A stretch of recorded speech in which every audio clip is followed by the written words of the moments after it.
Hey, here to do another Rachel Reviews in my pajamas because I realize the odds of me doing one of these not in my pajamas is pretty low because it's basically how I'm dressed all the time. So that's just the way it is. I had to get real with myself. Yeah, anyway, I came on here. I want to tell you about the movie on Amazon Prime called I See You starring Helen Hunt. So let me just say this, definitely watchable. So put it high up on your watch list. I think it's definitely like a enjoyable. I enjoyed it. It kept me, I didn't know what was going to happen. And I really enjoyed it.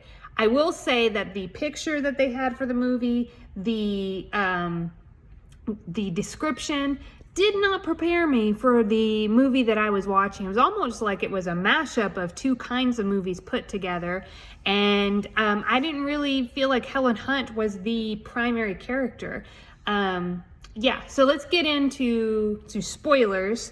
Like I said, definitely watchable. So just know that it was made well. These aren't spoilers. It was made well.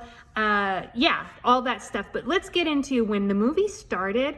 I was like, is this a horror movie? Because I wasn't prepared for that and I'm watching this alone. So I got all the horror movie feels, and then about a third of the way through, halfway through, I get you get all the explanations for why all these scary things that seem scary were happening.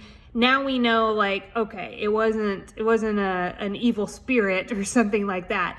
Instead, we find out that it was a person involved in this. And then I felt like we kind of get taken through to see it from their perspective, how all these crazy things happened.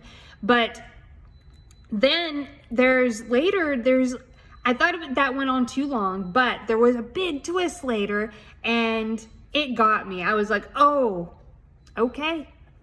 This is what's going on. I didn't understand how the abduction at the beginning of the movie was connected to everything else going on in the movie.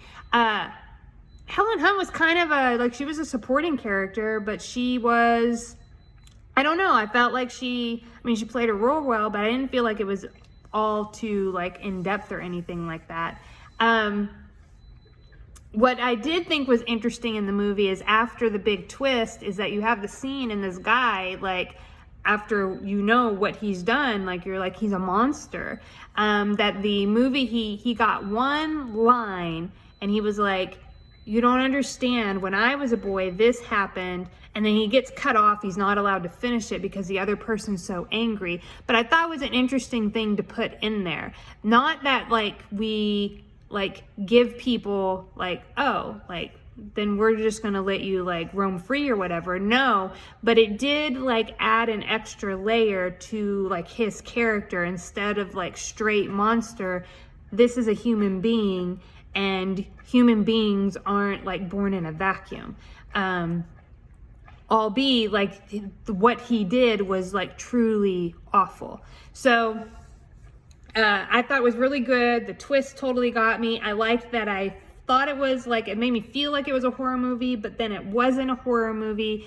And the twist was so big that I thought maybe in the last 5 minutes they might unleash another one on me. I wasn't sure about it, but I did think it was good. So I think it's totally watchable, and I think you should, why not watch it? Yeah, it's a good fun night. I think you should get some popcorn, get some snacks, and I think it's a good movie to watch. So yeah, there's my review.